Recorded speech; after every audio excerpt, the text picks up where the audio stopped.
pop culture reference. Sorry.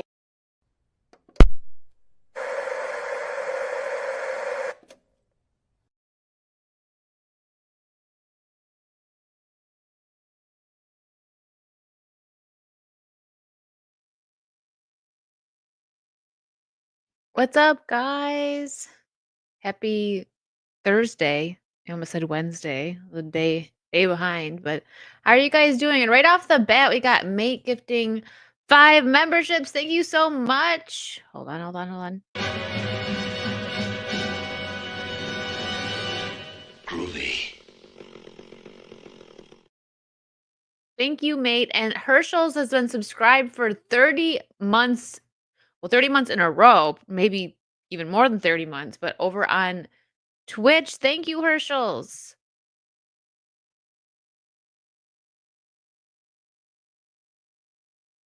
Almost missed it. I forget because I'm used to doing that, like, when I would have a guest, and I'm like, "Wait, which way do I go?" Anyways, thank you.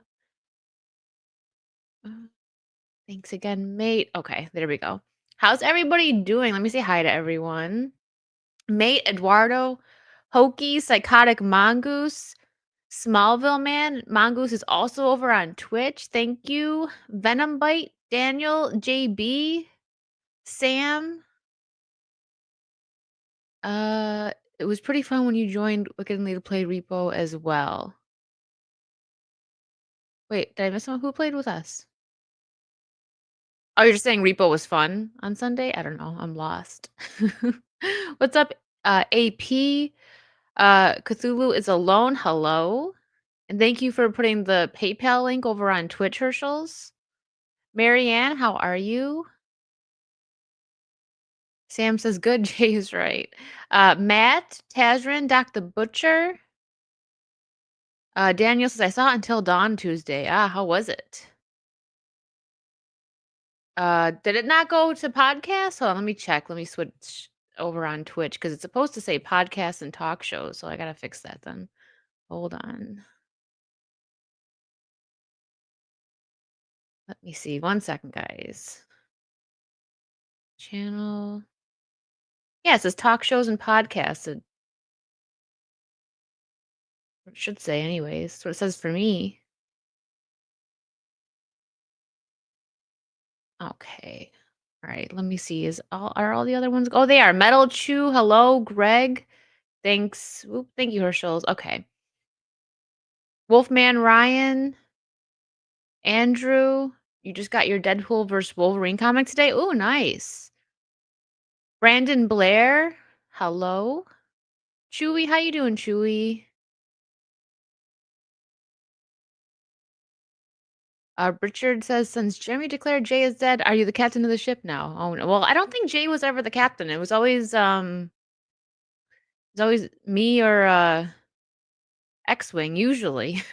Okay, I'll make sure I always check Twitch because it's supposed to usually updates through StreamYards, but I guess maybe it's a little behind sometimes. Thank you. Um, Hi, Sean. Mike Nas, hello. All right. Think I caught up. How was everyone's week?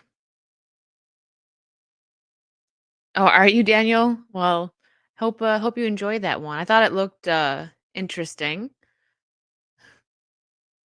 Like I don't know, I thought Clown in the Cornfield. I saw the trailer the other day and I'm like, this looks like a Gen Z slasher. Do I like Evil Dead 2013 and Evil Dead Rise? Yeah, they were pretty good actually. They're not as good as the originals, but I think um I think they like hold up for more recent, since the original Evil Dead were, back in the 80s and was the third one in the early 90s? I don't know. Since it was back then, they did a good job. JB just hit 10K subs a couple days ago. Awesome. Chewy says, everyone cannot wait to see the Bundys come back. It's good they are bringing the original folks, but it would be a bit of a challenge in animation form. Had they not got the original folks, then it would be a hard pass. Yeah, I'm glad they got the originals. We'll talk about that first, actually. I think I remember. Hold on, let me get the screen up on that. I think I remember hearing about this not too long ago, like maybe a couple months ago, but I take everything with a grain of salt. What's up, Janky Kong? Because they talk about revivals that aren't gonna happen and like sequels and stuff. So um I don't know, I think it looks all right. So my problem with not problem, but something that I'm worried about is they're gonna take away because I mean, come on, the original Married with Children, but I don't think there's no I don't they wouldn't do that now. The way Al was and just the way that that whole family was, that wouldn't go over now. It would offend people, and then they would have to change it. So that's the one thing I'm kind of worried about, but since they're doing it in animation form, uh, that gives me a bit more hope. I mean, I'm glad they're not doing it in live action, right? I don't Christina Applegate has MS, and I didn't know she was doing any other projects, but I guess just doing the voice is a bit easier, than acting. So because I know she's was having trouble walking and everything. So yeah, the original Bundys, like, that would not fly today. I think I love Married with Children, so, but bringing it back in animation form, we'll see. So I looked it up because I wasn't sure. I'm like, first off, who is going to, have control of it? Who are the writers and everything? So it says this is super small. Let me zoom in for you guys. So, an animated revival of the sitcom Married with Children is in development with the original cast, including Ed O'Neill, Katie Seagal, Christina Applegate, and David Fonte. How do you pronounce his name? Faustino. I never knew how to pronounce his name. Well, anyways, they're returning to voice their roles. Alex Carter, a executive producer on Family Guy, is writing and showrunning the project for Sony Pictures Television. The show is currently being shopped by potential buyers, with multiple outlets expressing interest, according to IMDb. So I don't know. I don't really. I'm not for revivals or continuations of things that are so old, but we have seen it work. We've seen it work with Top Gun. We've seen it work with Cobra Kai. But I feel like those are just two, like, the only two examples I can think of, right? That from something that was started in the 80s and 90s, and then they bring it back, and so no idea what is going to happen with it. Like I said, because it's animated, they might not go the super, like, social politics and stuff. Like, I just hope they keep them the same way. It's not gonna work if they have Al, especially Al specifically, not the way that he was. Like, if they try to make this for a modern audience or like for like the Gen Zers, this isn't for them. It's not gonna work. So we'll see. I'm not gonna dog it because I would like it if this is good. I would love it. Um, I have no idea. They haven't really said anything else about the show, so there's nothing I can really add to that, just that they're working on it. It's in the works. We don't even know where it's going to be. It's Sony Pictures, but we don't know if it's going to be on Fox. I think Fox should definitely jump on the rights because they're like this show really like solidified Fox, it like made Fox network blow up. So that would be a shame if they didn't get their hands on this. So I guess we'll see. I'm not against it. But if, like, same thing, an example is they're working on an Evil Dead animated series, and I'm really excited about that. I would love to see Evil Dead continued and Ash Evil Dead, right? I didn't mind the new ones. I thought they were fine. They were the original Evil Dead is 10 out of 10. Then I would say the 2013 is like 7.5 out of 10. I liked Mia. The newer one was like it was. I look at them both as like their own stories in the Evil Dead universe. I think everybody, like, when you're a big Evil Dead fan or you're a fan of a franchise in general, if they continue it, but they, like they want to continue the actual universe, I'm okay with that.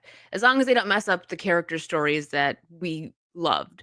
So, no idea where this is going to be. I think Fox would be a good idea. I'll definitely be watching it and rooting for it. I want it to do well, but like I said, I'm not going to be a negative Nancy. I'm not going to judge it until I see what's going on because we don't even know the, story, what they're going with yet. So we'll see. Uh, what's up, Devastasia? Matt, was Thunderbolts any good? I'll talk about that in a minute, actually, because I did like give a little bit of a review on Saucy, but I actually am gonna bring up the name change. They were so mad, don't spoil it, and then they just decided to.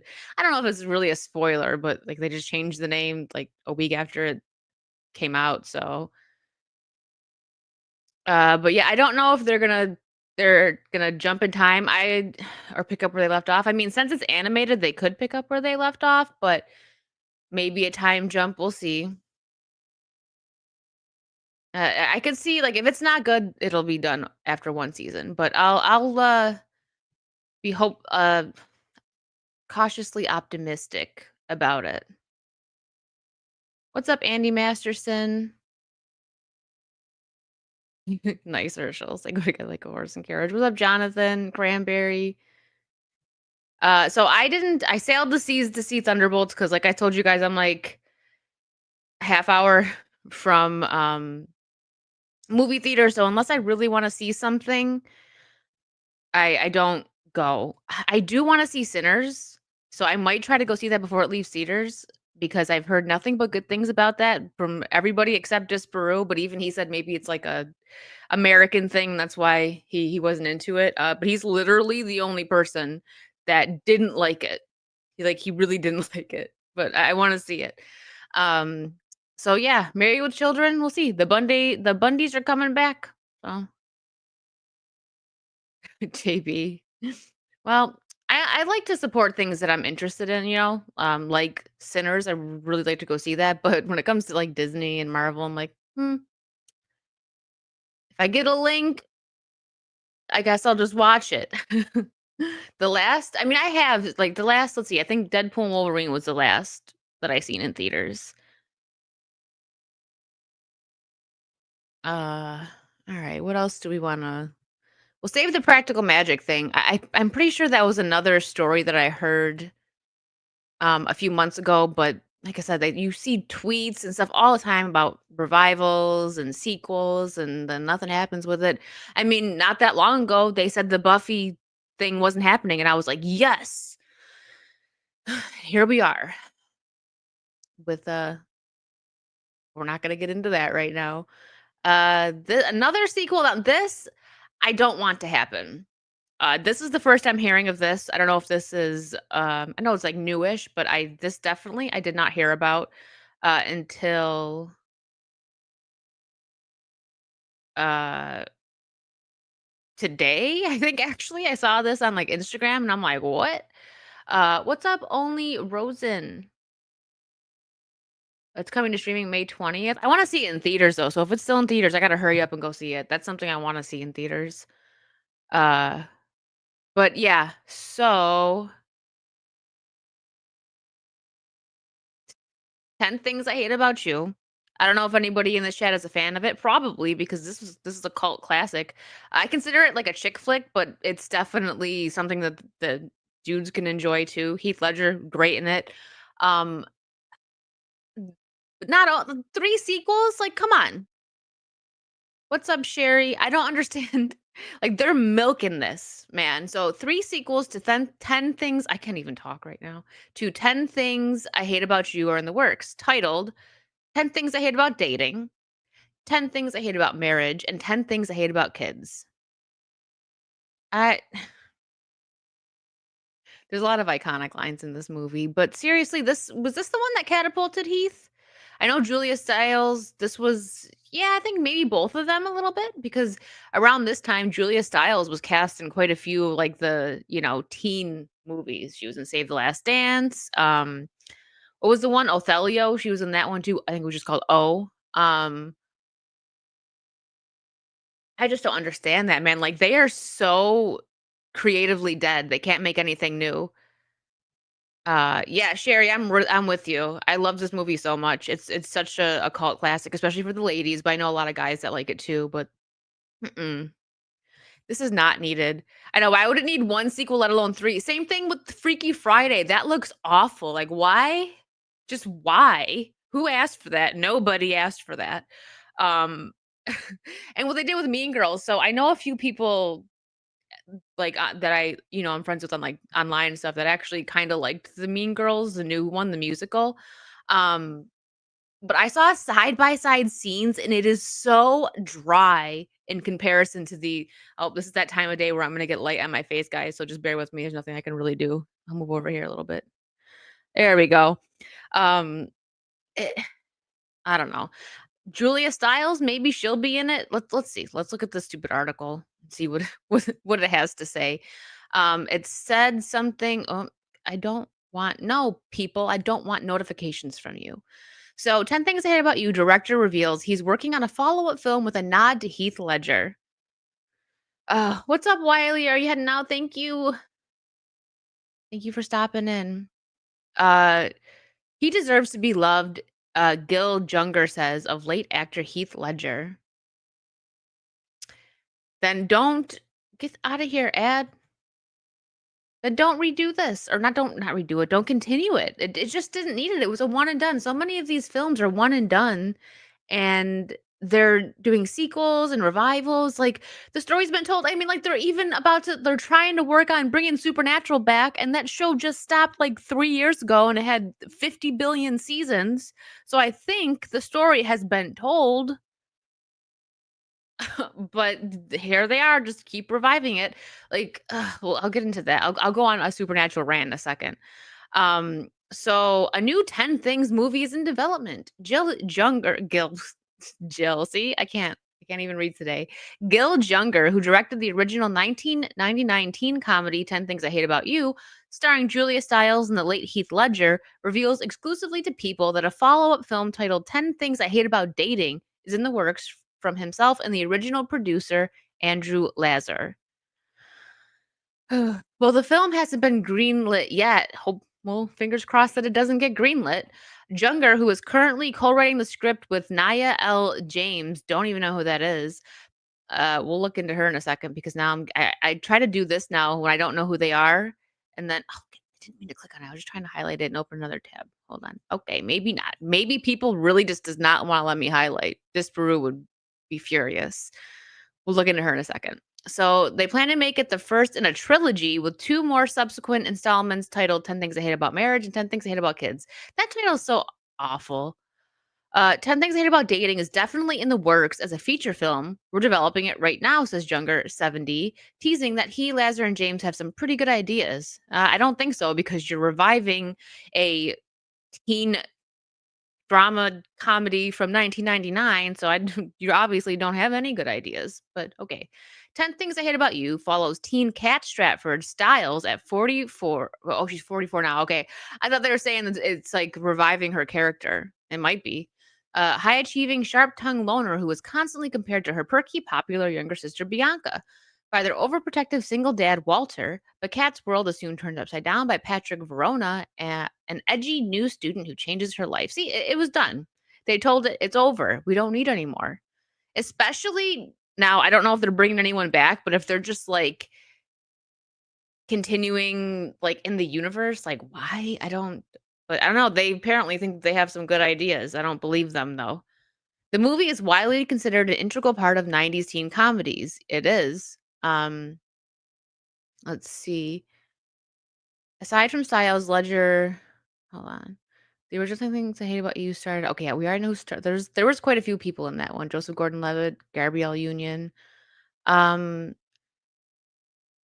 so similarly to how the first film was a modern retelling of William Shakespeare's 16th century comedy, The Taming of the Shrew, 10 Things I Hate About Dating will be inspired by Moliere's 1666 play, The Misanthrope, Junger tells people.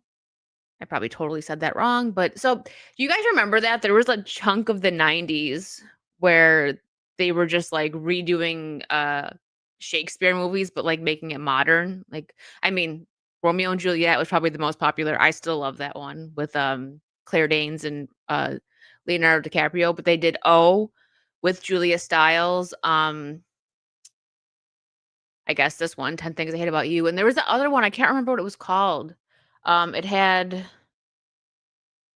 Oh my gosh, I can't remember. I know Mila Kunis was in it, and she was, like, freaking, like, 13 probably.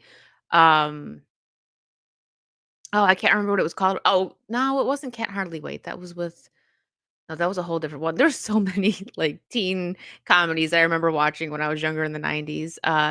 She's All That was another one, yeah. But there was the one where they did, like, the Shakespeare play. I guess it wasn't the movie itself that was based on Shakespeare, but they did A Midsummer Night's Dream in it. It had Kirsten Dunst. What was the name of the movie right now? I can't remember. Somebody will get it in the chat. I know you will. It had, Mila Kunis was in it. Cisco was in it, the rapper. Someone help me, please. I'm gonna have such a uh yeah, I'll it'll come to me. Greg the Goblin for get over it. Yes. Thank you, Sherry. Greg the Goblin for 20 says, "Hi, Wicked." Hi, Greg. Thank you so much. Yeah, but there was a lot of, like, Shakespeare stuff going on in the '90s, so anyways, back to the article. I digress a little bit there. "I would love to work with Julia again," Junger says. "She shaped the lives of millions of women. That cat character really spoke to young women in a very powerful way." Yeah, this movie was, I think why she got cast as, in Save the Last Dance because they were like she was like a in Save the Last Dance, she's a white girl that learns how to do, like, hip hop dancing and stuff. So, Ian says, "Wasn't Mean Girls supposed to be Much Ado About Nothing?" I don't know. Let's see. Now I gotta know. Oops. Possibly. I was very young when Mean Girls came out, and I was just like, I don't know. Let's see. Oh, maybe. It kinda looks like it, just like the illustrations that I'm seeing right now. I mean, it would make sense because Mean Girls came out, like, early 2000s, so they probably were still doing that whole, Shakespeare trend.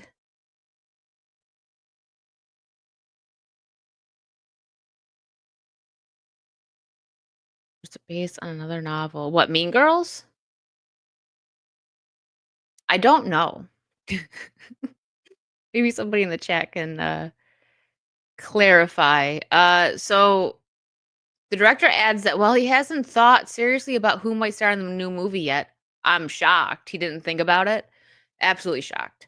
As the script is still in its early stages. So, but that's the thing. So they're making it a 10 thing in the 10 things I hate about you universe.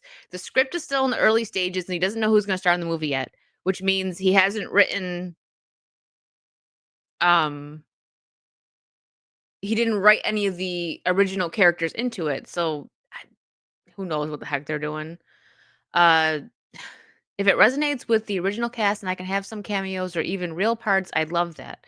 So they're just using the title, which isn't going to grab anybody because people my age and maybe like a little bit younger, a little bit older, that is the audience, right? Like he's basically targeting millennials here. And if he's going to make like a Gen Z type movie, I don't think it's going to hit. Let's see. One cast member he dearly misses, Ledger, who died in 2008 at the age of 28. In fact, before his death, Junger previously told people he was going to offer Ledger the opportunity to star in a follow-up film called 10 Things I Hate About Me, which he wanted to have a similar tone at first. Like, this guy is all over the place. Yeah, I don't think this is going to be good. I think it's going to be a straight to streaming, which doesn't always mean bad, right? Because we've had decent stuff that just goes to streaming. But like back in like the '90s and early 2000s, it was kind of like when things went straight to video. Like think of the Disney sequels, which I liked a few of them, but the ones that would go straight to video and didn't hit theaters. Like Aladdin went straight to theaters, obviously, or went to theaters, and then Return of Jafar, the second one, straight to video. Same with the third one, which I actually kind of liked Aladdin and the King of Thieves. That wasn't too bad. But digressing again. Uh, let's see. Gen Z grew up on slop. Yeah, unfortunately, yeah. That's what I've said this a few times in recent streams that the the rewatchability of things that we're getting now is just not great. Like, we can go back and even before our times, we can go back and look at 70s and 80s movies and enjoy them and love them, and, people of the time that were alive at that time obviously still love them, and it's nostalgic for them. For us, like, 90s and early 2000s kids, that stuff, like, there's good stuff that's nostalgia for us, but it's actually good, and in 20 years, we'll still love it. But things that are coming out now, like Thunderbolts, for example, don't worry, I'm not gonna spoil anything for anybody, but I am gonna pop up the little, see, I saw it on Instagram. I got different tabs for that. That they changed the name, right? They're like, "What's the asterisk mean?" Well, we figured it out, guys. So, while I'm talking about that, I'll just pull this up. So an example, like, they show shots of Thunderbolts and Avengers, right? And it doesn't give you the same feeling at all. Like, when we watched Avengers, everyone was like, "Oh my gosh," like, the feelings we used to get watching superhero movies, at least me personally, loved it. Like, there was Avengers was one of the greatest superhero movies, in my opinion, that came out. I mean, Marvel Phase 1 in general was fantastic. My favorite superhero movie, though, hands down, is the first Spider-Man. Like, you're never gonna change my mind on that. That was, like, the first one I've seen that, I think that was that the first one I watched? Like, I was young when that came out, and I'm sure have seen, like I'd seen Superman, like, with Christopher Reeve and stuff. My mom, that was her generation. But I mean, like, at an age where I was enjoying it and, like, sat down and was like, "Oh my gosh," for me, it was Superman with Tobey Maguire. Uh so it just doesn't hit the same. So here's this little uh why the asterisk was there for Thunderbolts.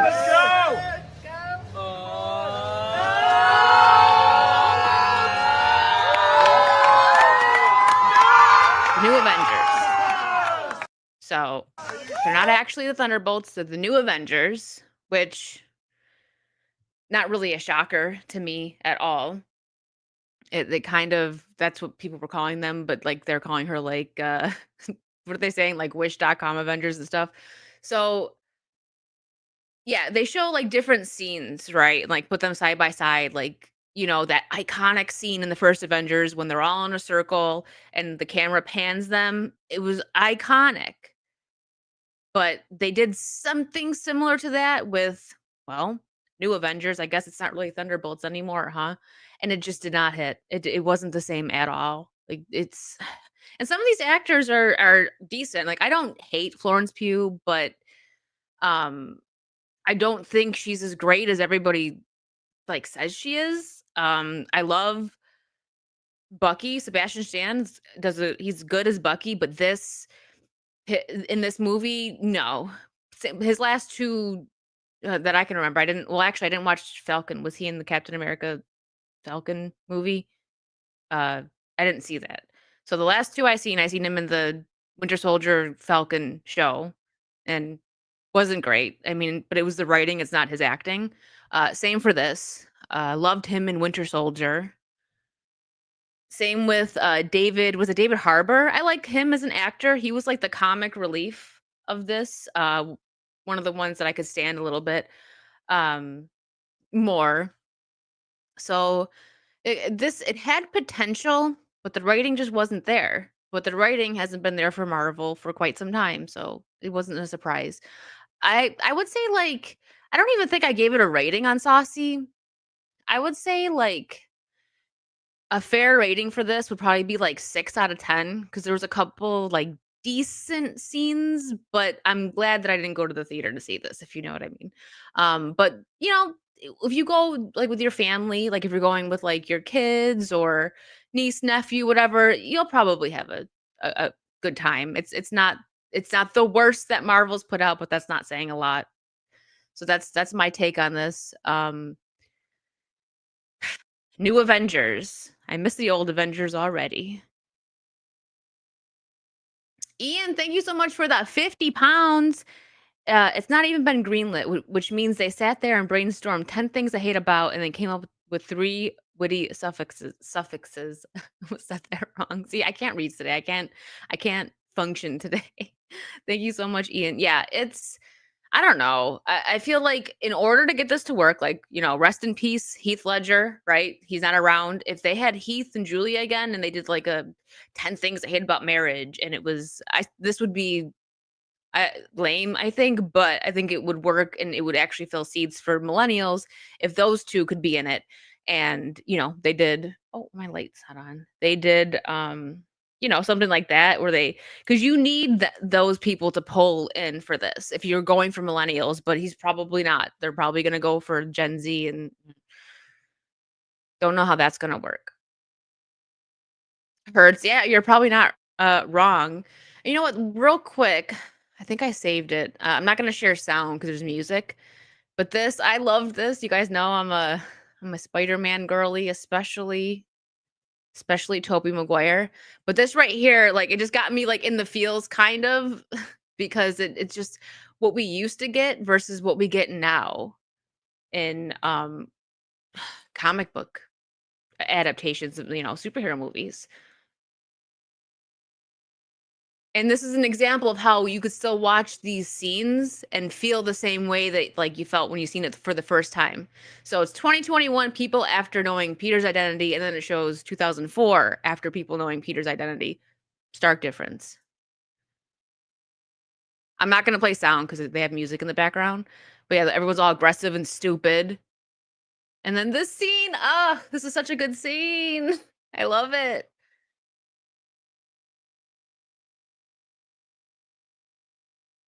Remember the kids like, we won't tell anyone.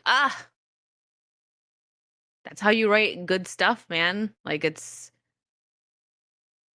I know the situations are different, right? Like Peter got doxxed, right? The first in the 2021 one, but it's just so different.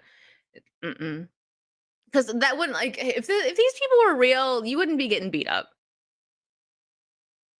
You know what I mean? They wouldn't be freaking out. They'd be like cheering him on. I mean, I don't know. The world's kind of stupid. Um, oh, man, that scene. I think tonight I'm gonna rewatch Spider-Man.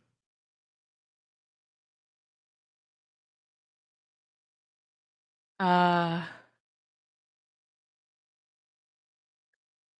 Subsonic, Jaded, Gen Alpha still has Stranger Things, which is relatively good, and 13 Reasons Why and Yellow Jackets are good recently.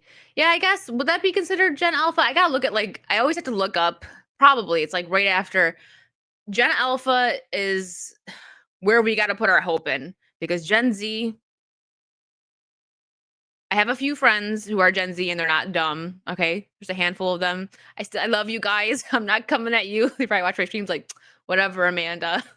But Gen Alpha is going to be like our saving grace because there is something just like the millennials. I'm a millennial and we used to be the ones that got attacked, but millennial was like the last generation where there were still people that, you know, worked and we still were excited to like get our license and everything. Like it blows my mind when I find out that there's people in their 20s that have never worked, don't know how to drive, have never like paid a bill, and I'm like, because me, the way I was raised, I had my first actual job at 15. As soon as I got my working papers, I was like, I'm going to make that money. And I started babysitting around 12 or 13. I might have been too young, but I was very mature for my age and I took care of the kids. Everything was fine. But um yeah, that's what I thought, JB, that Gen Alpha was like 12 years old. So like Stranger Things and stuff would probably still be considered Z then. Probably. But I think alpha, like this is what people are saying, and I hope it's true that they're gonna look at like all the crying of like the younger millennials and Gen Zs that just act really retarded, and they're gonna be like, ew, and they're gonna just not be like that. So please, Gen Alpha, help the world. We need you. But yeah, that just like blows my mind because like I said, 15, I had my first cell phone.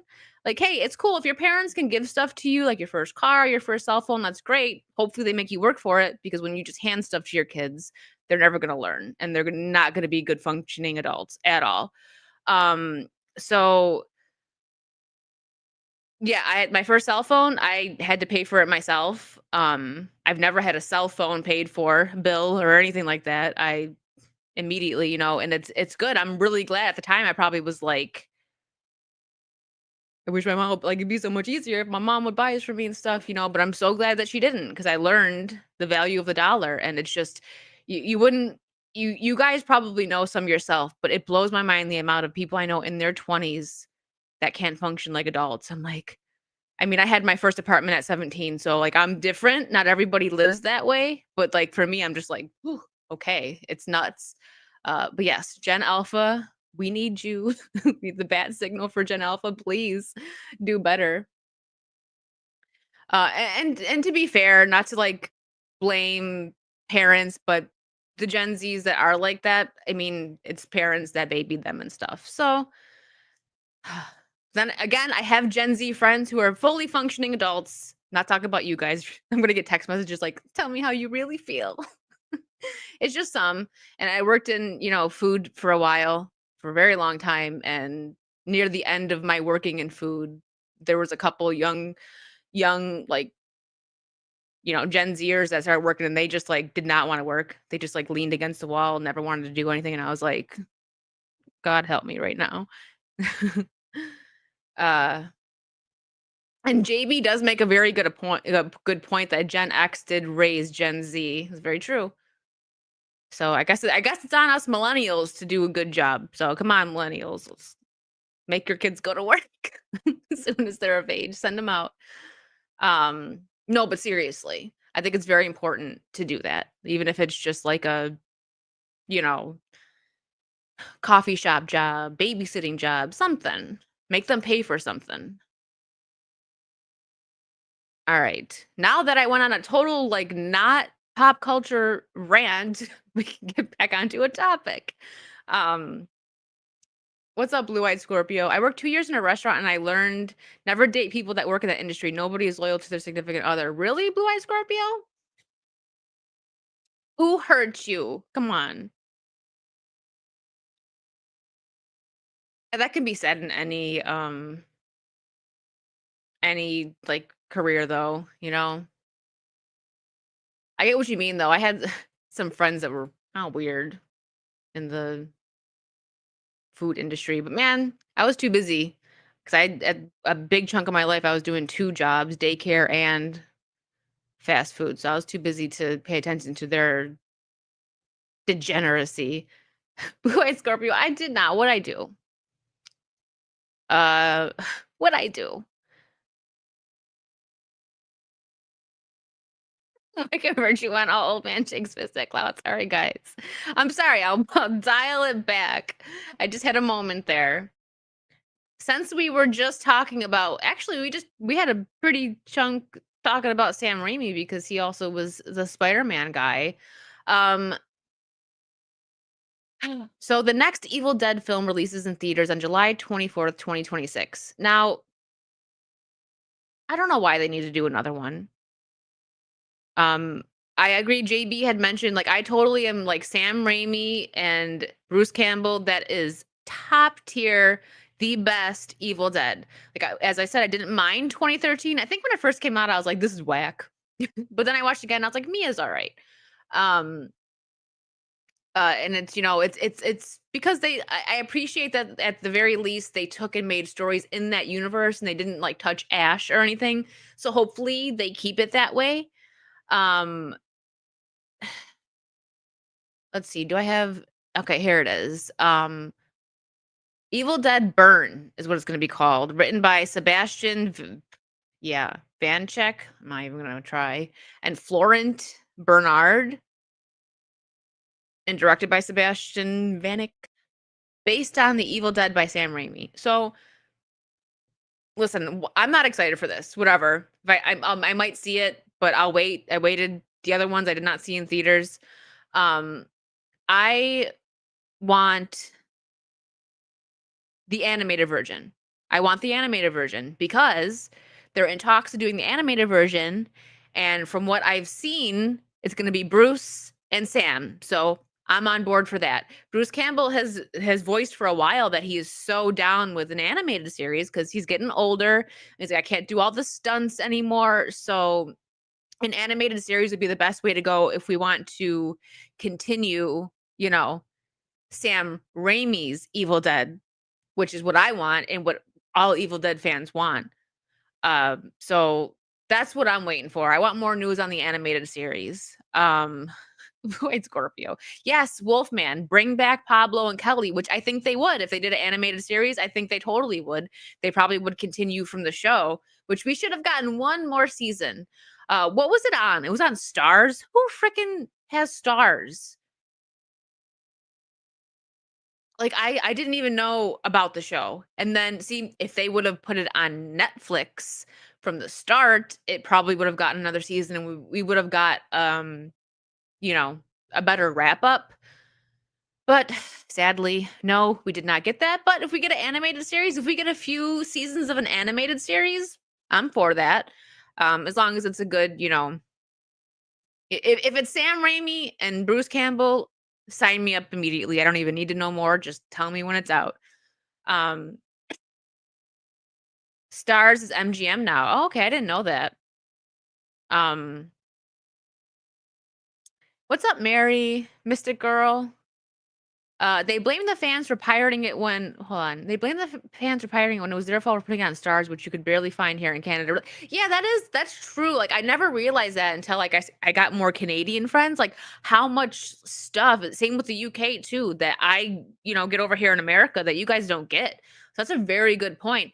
Bruce has even said I'm pretty sure that Bruce said this in like an interview or something where he was just like we were number one when we went on Netflix. We should have just been on Netflix. Like, I really don't understand the thought process of putting that on Stars. I'm pretty sure he clowned it, Bruce, that they put it on Stars. But yeah. And same with the Evil Dead game. Did you guys hear about that?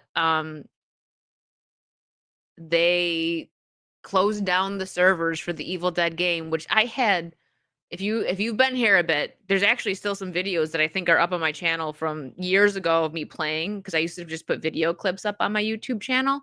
I loved the game so much, but they didn't update it. Like they did. Here, let me see if I can find the news on that. Here it is. It's a week ago that they announced this. I guess I'll just pull up the IGN article or whatever. Um, they did Battle Royale, but they made it solo only. And I was so mad about that. I loved it. Forget Fortnite. If they would have had Team Battle Royale on, I mean, not that you guys know I'm not a big Fortnite fan anyways. I just play with friends sometimes because they like it. But oh, I would have been a Battle Royale girly if they would have done it, for the Evil Dead because it was so much fun. I loved it, but I had to only do it solo. And I'm like, my first game I almost won. But somebody camped like right at the it's kind of like the same thing as Fortnite where they have like it closes in. Uh yeah, so I had such high hopes for this game. But they're pulling it. Ah Evil Dead, the game pulled from storefronts 3 years after release, but servers will remain online. Okay, I didn't know that.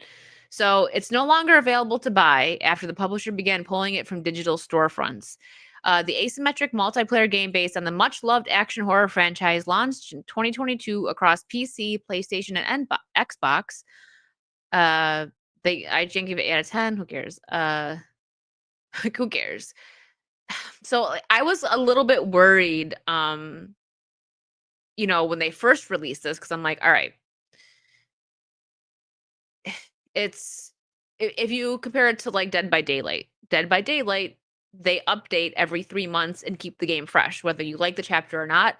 I mean, that they will release. I don't agree with like their politics and social stuff, whatever, but I do give them props for actually updating the game to keep people interested a lot, right? It's like pretty usually sometimes it's a little bit different because, if they have like a big chapter they're working on. So it's like 3 months you get a new chapter, every 6 months you get a new chapter that also comes with a new map. So they keep it fresh. So I was kind of worried about that with Evil Dead because I'm like they can only do so much because they're stuck with one game. And I was afraid they were going to suffer the same fate as Friday the 13th, and it looks like they did. I loved Friday the 13th.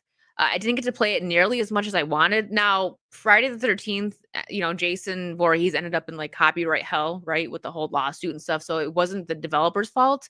It was Gun Media, I'm pretty sure, that developed that one. But I still have hopes that maybe Friday the 13th will come back someday. I want to play it so bad with friends because I never, well, a couple of times I did.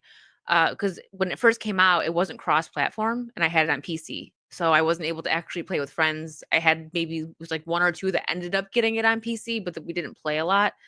Um, so we'll see. I'm still gonna keep my fingers crossed that we might get Friday the 13th back because that is such a fun game, and they really put their heart into it. But anybody who's been with me for a while knows how excited I was for the Evil Dead game, and I played the crap out of it when it first came out. But they made it to where it's like the demon, which is you would be like a survivor, Ash, whoever you picked. I was always Ash, obviously. You went against the demon, and they were very OP. Um, so it made it kind of hard to play. So rest in peace, the Dead by Daylight game. Americus, thank you for the 5. I was told to be kind to someone today, so here goes. Wicked, you look nice, I guess. I feel like I'm about to burst into flames. Well, thank you so much, Americus. I don't have my thank you very much, sir. The button doesn't work here, but you can hear it in your head. I just gotta thank you. JB says, I've heard Jason's coming to Dead by Daylight. I'm not sure if he ever will. I want him to, but he's been like top, you know, want like as far as people like characters that they want on the game, but because of the Friday the 13th game, which is not going anywhere right now, and because of the whole copyright thing, which I've heard that it was settled somewhat.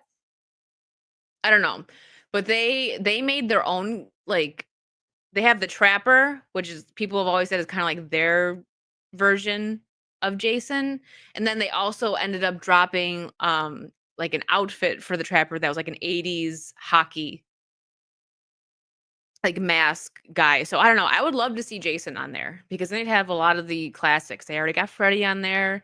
They got Chucky. They even have Pinhead, Leatherface. So they're just missing Jason really for like the OGs. But yeah, we'll see. I would like to see that. Yeah, I used to play with Lethal all the time. We all kind of just like stopped playing it though, and we were all really big Evil Dead fans. So, well, like I said, rip to the Evil Dead game. I still have it, so I mean, if I want to pick it back up, I guess I can. Okay, we were talking about sequels, so I always try to get what I have in the title first because um I don't want to digress and not get to the topics that I at least said I was going to talk about. What's up, Jose Taco? Okay, sorry, message. I think my old man yelling just making me lose my voice. That's a very good point, Americus. That is true. That is a big reason why we stopped playing as well. Evil Dead had a lot of connection issues. It's true. We would get disconnected a lot. Andrew said Halloween is a favorite franchise, even though Halloween Ends sucks. I never watched that one. I didn't care for the second last one, which was a big hit with everybody because I don't know. My take on that one was it was very weird. Like I get that they were going a different route with Michael, but he always was just like in the original movies, even if you want to remove the remakes and you just want to go with John Carpenter's original vision, he just Michael Myers was just like tunnel vision. Like when he wanted somebody, that's what he went for. And if somebody got in his way, okay, he's gonna kill him, whatever. Or if someone happens to be at the house that he's looking at. But the second last one, which was it wasn't Halloween Ends. What was it? Was it just Halloween? No, it wasn't just Halloween. The second last one. I forget what it was called right now. Um, I didn't like that he was just like kind of twisted, and, like taking his time to go like out of his way and kill other people. It was kind of weird.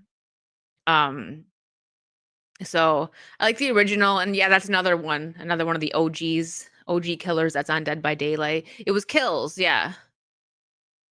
Yeah, see, I didn't see Ends. I didn't like Halloween Kills. I didn't. I know that I'm kinda in the minority there. Well, it looks like JB and Gravy agree with me. I didn't, but that was my specific problem with it. But, you know, what's up, Kenzo? Uh, okay. So, Practical Magic, I don't know why they think this needs a sequel. This is actually my favorite Sandra Bullock movie. I loved this movie growing up. Um, it's I watch it around Halloween time, even though like it doesn't technically need to be, but it just it has like the Hocus Pocus. It's better than Hocus Pocus, but you know what I mean, like how people have their movies that they watch around Halloween. This is one of them. I always really liked this movie. I used to watch it with my mom. But yeah, so Practical Magic 2 will release on September 18th, 2026 in theaters. Nicole Kidman and Sandra Bullock are reprising their roles. I just don't know why. Now, I don't one little thing I'll say that's okay is that it's better than a revival, like where there are like reboot, sorry. I guess it's a sequel, I don't know, sequel, revival, whatever. At least they're not like rebooting it and just like redoing it with like younger actresses and doing the story again. But I just this is another one that's like a cult classic. Uh I love Sandra Bullock in this movie and Nicole Kidman. It's a great movie. It's a major chick flick. I'm sure guys liked it for reasons, the hot chicks. I know Nicole Kidman, like she was very like sexual in it, right? The way she dressed and everything. She was like for the male gaze. So that's probably why guys like that movie. But for me, it was something I used to watch with my mom. And yeah, exactly. Here, let me pull this up real quick. Who wants Practical Magic 2? Nobody.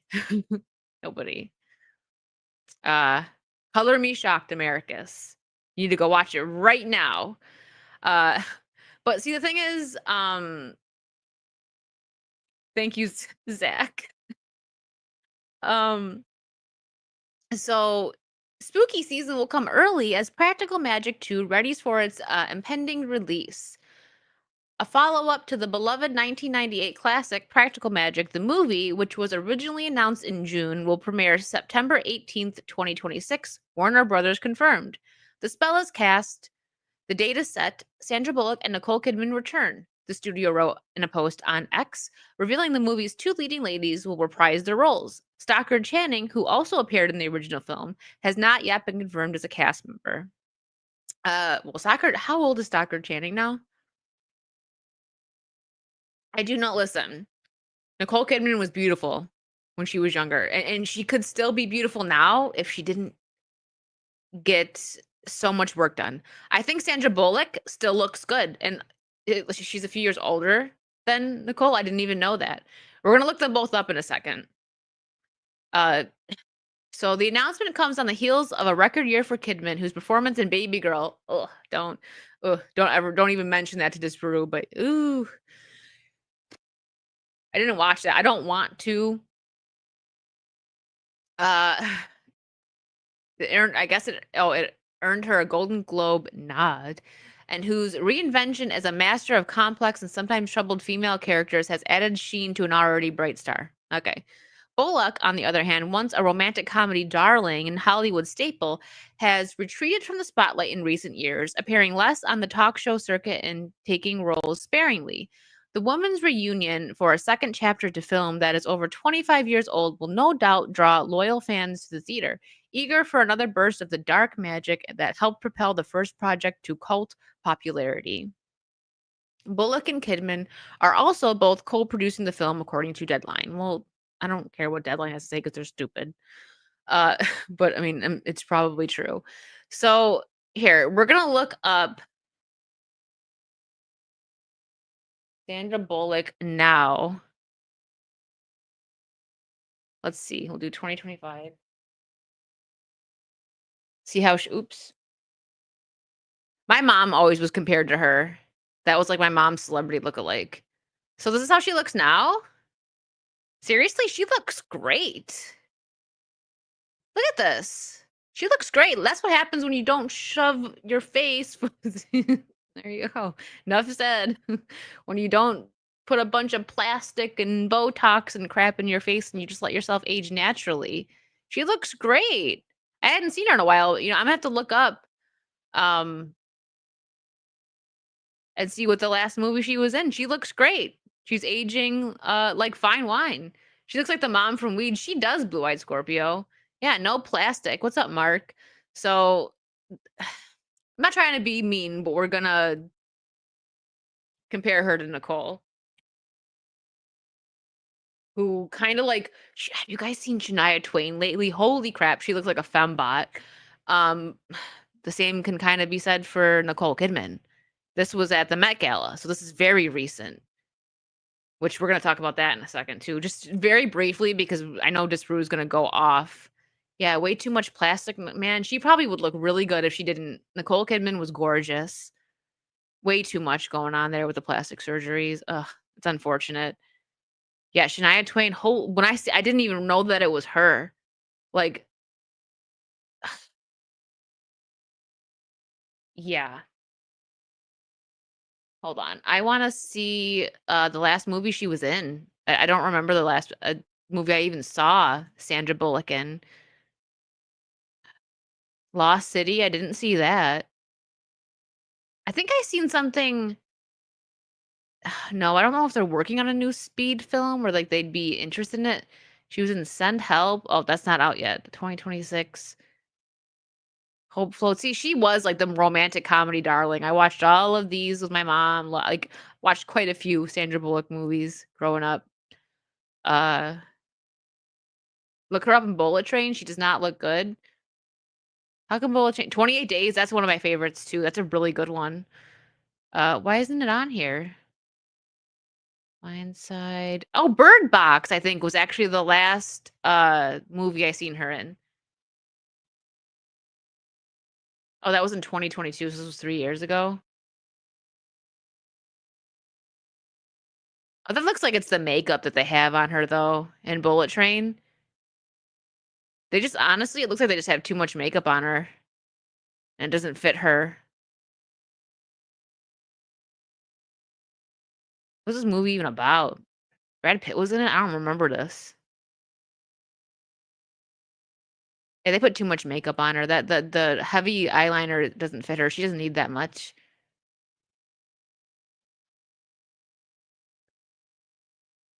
I don't remember. His name was Ladybug in it? What the heck was this? Uh, anyways, so yeah, I don't. I'll probably wait for it to hit streaming. I'll check it out. What's up, Christian Rocker? Um, I'll check it out just because I am a big fan of the first movie. Uh, People are saying that Bullet Train was good. Hmm. Demolition Man. See, she's got a lot of good ones. You want to know something cute? Like, I'm gonna get girly here for a second. Her and Keanu Reeves both had a crush on each other. Could you imagine if they would have ended up together and had babies? Those would be some good-looking babies. But they both had a crush on each other during the filming of Speed, and neither of them was. They were both too shy to admit it, and they talked about it years later. And I'm like, that's adorable, but also what a missed opportunity because it seems like, you know, I've had the conversation before about how like Hollywood people aren't always what they seem, and we might think that they're great and they're not. But she comes off as actual good person. Um, and Keanu Reeves, we know he's a good person. There's so many stories that come out about him helping crew, homeless people, and just he's a genuine good guy. And she comes off as like actually like an America's sweetheart type. I remember when what was his name? Her husband Jesse James cheated on her, and my mom was like so mad at him. It was like, she was like, oh, at this. Like we're at the grocery store. She's like, what a jerk. She loves Sandra Bullock.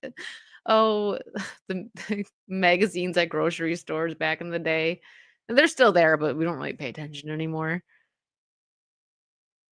Uh Marker Reality, thank you for the 5. Practical magic was always a centerpiece of the emo goth girl culture. I don't trust Hollywood to remake or sequel anything, and you should never trust them, Mark. I'm right there with you on that. Yeah, yeah, the tabloids. Yeah. Oh, what a time that was. You would see, like, the crazy I don't even remember, like, was, like, National Enquirer or something, like, the crazy ones that would make up stuff like, "Alien found in a woman's basement," or something, like, "Oh, we're all gonna die." Gosh. Oh, alright. Let me see. Let's see what else we have here. Ooh, since we're talking about, like, nostalgia, I can't talk right now. Let's bring this up. I loved this. Michelle Pfeiffer, um, visiting her iconic cat suit from Batman Returns. That is so cool.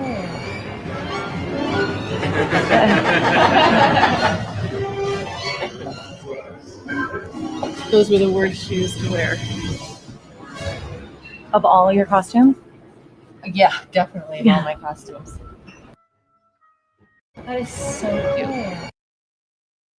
Oh, hold on, there we go. Let's keep it like that. Super cute. I love Michelle Pfeiffer. Now, I'm pretty sure she's gotten some work done, but she definitely did not go as heavy as some of these ladies. Like she may maybe have had gotten a little filler, but she might not have.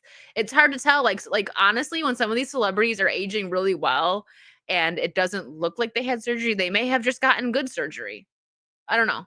I do think she still looks good though, and she's got some wrinkles, which is she should because she's aged, and women like everyone let yourself age. I think she still looks beautiful, and you guys know I love her Catwoman. I got her right there. That's the one staple in my background that will never leave. I actually have two of them. One's she's staying in the box, and we'll keep both of them forever. The NECA Catwoman was like a top figure that I wanted for the first like not the first, but like the first like more expensive figure that I wanted. Now, considering it's like a little over $100, that's not that expensive compared to what some people will pay for a figure, but to me that's expensive. And I love that. Um yeah, she is hands down the best Catwoman. I don't think she'll be topped. Like I know that Batman Returns was a bit more on the campy side versus like Dark Knight and the Ben Affleck Batman, but she rocked it. She did such a good job. JB. Yeah, I'm sure you and every other boy at that time and man, just every guy. But that was cute, her seeing that again. But yeah, I remember hearing stuff like about how uncomfortable she was in that suit, but I can imagine. I can imagine that it wasn't very comfortable. All right, trying to see what I have open here. I wanna cover the fun stuff for everything's kind of fun. We'll at the end maybe we'll take a look at the Met Gala stuff if we have time, but if not, we'll save it for Saturday because Disparu is super excited to tear apart these celebrities. Have I seen the NECA Bride of Frankenstein? No. I don't this isn't NECA, the one I have up there. I got the bride right there. Shout out Wiley Dave. I also have Frankenstein's monster. Uh I think both are you can use both, but some people get like, no, he's a monster, Frankenstein's monster. Um and I'm gonna put him next to her. But let me see. Actually, now you have me interested in seeing the NECA Bride of Frankenstein.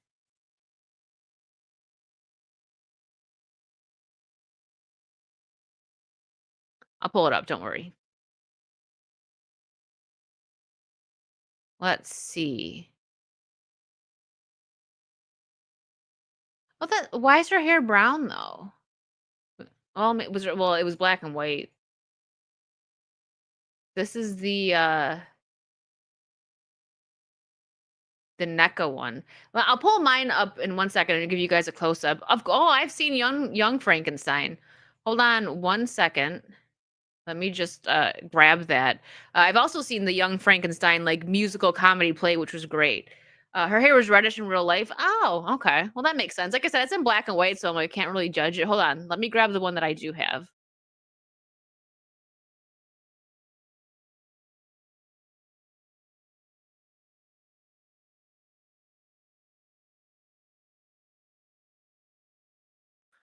Okay. I can't remember I don't Wiley's not in here anymore. I have the box in my closet. So maybe the next stream I can let you guys know the company this one is from. Here, let me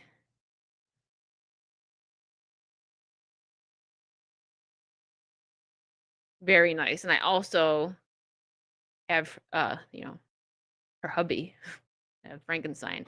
Very nice details on this. But the NECA one, I wouldn't say no to that. I kind of really like that.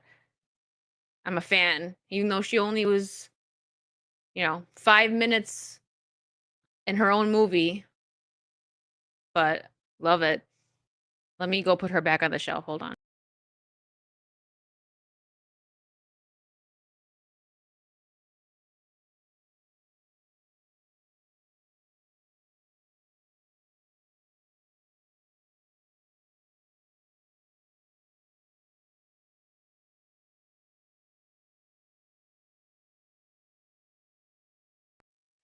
Okay. Yeah, this is nice though. It's really only $29. I wonder 7 inches. Okay, so it's probably a little smaller. Huh.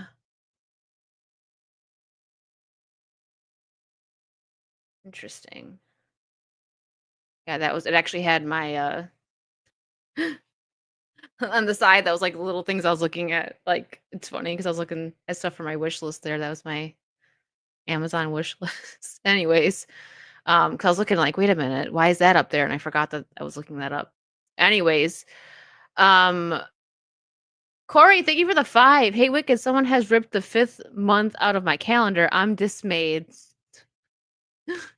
Oh my gosh, you've upset Ian. There's a lot in that cart. Oh, a lot of that stuff I gotta take off. I put it on there because I was looking at it, and I'm like, if I exit out, I'm gonna forget to take a look at it. I'm not buying all that. That's just stuff that I was looking at, and I don't cash out from that. That's my wish list Amazon, so that's not actually like my personal one that I use. Um, I actually removed those, mate. The ones on my it was on my throne wish list, but somebody asked to gift them, and I thought, oh, getting them in white would be cute because I definitely did not look at them as stripper boots. I looked at them as go-go boots, and I'm like, oh, I can get them in white. I don't have any white boots. But then I looked at them again, and I was like, yeah, no. And the only ones that were available were black, and I have 2 very nice pairs of black boots, and I'm like, I don't need any more black boots, so I actually took them off my list. Really, JB? That's kind of cool though. Thank you, Hokies, for dropping the links. Hold on. Biggles has been a member for 22 months. Thank you, Biggles. Also, hi, Biggles. Mark a reality for another 5. Thank you, Mark. Which brain did you get? Oh, Abby something. Abby normal. You put an abnormal brain in that monster? Young Frankenstein's a good one. It was Mel Brooks' Young Frankenstein that I seen. It was like a play slash musical, but it was really funny. Really enjoyed it. I seen the movie too, but yeah. Now this is something I'm very excited about. I can't wait to go to Universal. Well, it sounds kind of funny to say that I can't wait to go to Universal until August. In August, it's going to be deathly hot, but it's the 50th anniversary of Jaws, so they're going to have some good merch. Hopefully it drops a little before August because maybe I can avoid going in August because it's so hot there in August. But I will go. I want this. I need this 4K Ultra HD Blu-ray Steel Book Edition. That is so cool. Look at this. That's right. Oh, I look so beautiful. I want it so bad. I'm gonna get this. You don't have to go to Universal for this. It looks so good. That art is amazing. So, let's see if it says anything about this. Like when like if it's probably not gonna get released until August, but maybe. You're gonna need a bigger shopping cart, yeah. So in addition to the movie in 4K, Also in a non-steelbook version, but who wants that? I want the steelbook version, please. The release will have a bevy of extras. Jaws is maybe one of the most documented movies in Hollywood history. I remember the 20th, 25th, and 30th anniversaries all came with a new documentary. The 50th is no exception. With this release, in addition to the earlier ones, we get Jaws at 50, the definitive inside story. The film is a brand new look at the making and legacy of the film. The doc comes from director Laurent Buzuri, Buzuru? Uh, yeah, I said that wrong. And from National Geographic in partnership with Steven Spielberg's Amblin Documentaries, Nedlin Media, and Wendy Betchley. Bonus features on 4K, HD, Blu-ray, and digital include deleted scenes and outtakes, over 13 minutes of content, the making of Jaws, an insider look into the making of this classic film. This original full-length documentary is filled with exhaustive cast and crew interviews, archaeo footage, outtakes, and much more. Jaws: The Restoration, an in-depth look at the intricate process of restoring the movie. The Shark is Still Working, the impact and legacy of Jaws, a fan-made documentary that focuses on the many ways Jaws has helped shape elements of pop culture and influence a generation of filmmakers. The Jaws Archives, storyboard, production photos, marketing Jaws phenomenon from the set, available on disc only, and the theatrical trailer. Hmm. Very interesting. This sounds cool. It does. I'm gonna get it. I've never seen that, so I'll wait till I get this. What's up, Samuel, Jacob, Mike Wilson? If I miss anybody, sorry. I've been going on some rants. Azra, hello. Some rants today. So both the Steelbook and the regular edition of the Jaws 50th Anniversary Edition will go on sale June 17th, but is available for pre-order now on the likes of Amazon and Walmart. Oh, and yes, Jaws has had roughly 100 million physical media releases over the years. Wow. That's a lot. I'd taken that number for a second. It's only one of the best movies ever made. Agreed. Don't tell her she won't buy it again. I'm buying it.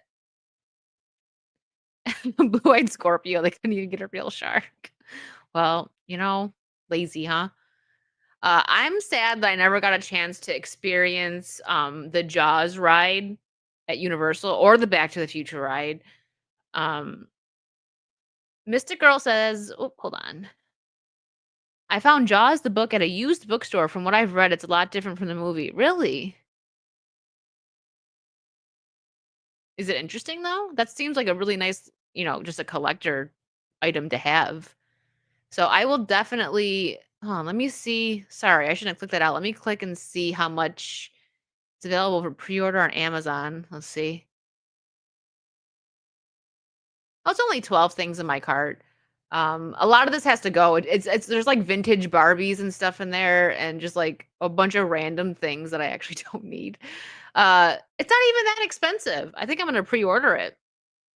For all this stuff, I don't think that's a lot. It's $48.99 for the full package, and you could just get 4K for $16.99, just the Blu-ray for $8.58, just the DVD for $5. But yeah, the whole. Let me click on it for you guys here, so you can see. $48.99 US. So like, that's not the same for everybody. This looks really cool. I'm absolutely getting this.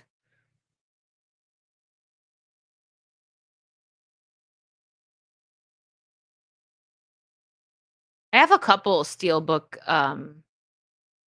movies, actually. Not all 4K. Like, I have Scott Pilgrim that a friend gifted to me years ago, and it's great. I love that copy of Scott Pilgrim, and it's a Steelbook.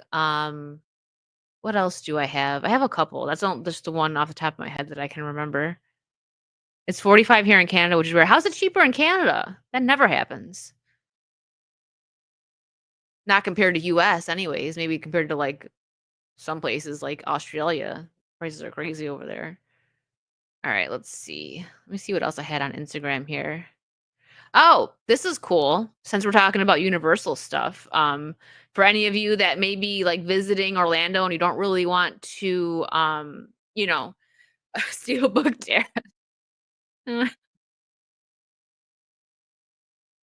So for any of you that, might want to visit Orlando, but you don't really feel like spending a lot of money on a theme park ticket, I always say City Walk or Disney Springs. Disney Springs is a little bit bigger, but City Walk is my happy place. I love City Walk.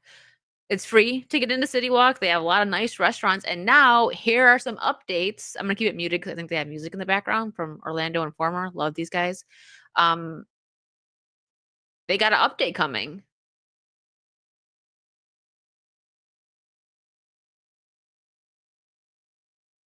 It's pretty cool. Like they already had a bunch of Harry Potter stuff, but I think I'm surprised it took them that long to bring Butterbeer to City Walk because I mean, even people that go to the parks, like there's people that are like just love that stuff. Me, maybe like one I could have. I wouldn't be able to drink more than one because it's just I don't drink a lot of sugar.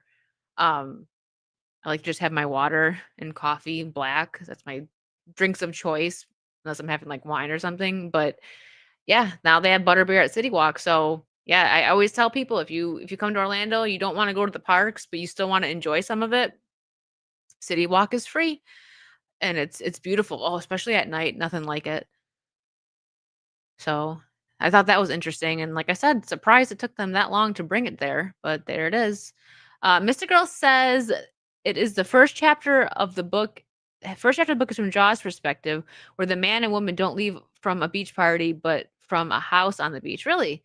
That is interesting. You still need to read the rest of the book. Gotcha. Well, that's still a nice grab that you found. I love that. I need to go thrifting more. I've been on like a vintage thing, right? Like I got this. Sorry, girly moment, and then we'll get back to topics. I got this from yard sales that were going on. This was actually a Disney cast member, so this is very limited. And it's from I think it was from like it's like 10 years old or something like that. Which I spent $1.50 on this. And it's beautiful and it has that vintage look and I love it. Um so I've been like checking out like vintage things like this. Like, you know what I mean? Just like smile. Um I love it. Anyways, girly time over. What else do we have here that we want to bring up? We already talked about 10 things I hate about you. Oh, so you Minecraft fans, all three of you that might be in my chat, I'm just kidding. It's fine if you like Minecraft. My niece and nephew loved it. A Minecraft movie sequels are already in the works. Not surprised because it did so well. Despite a lackluster trailer leaving fans underwhelmed, a Minecraft movie has performed impressively at the box office. This has led to rumors of other video games adaptations and plenty of talk about a sequel. Now, thanks to a Deadline interview with Warner Brothers, Mike DeLuca and Pam Abby, a follow-up to a Minecraft movie is basically confirmed.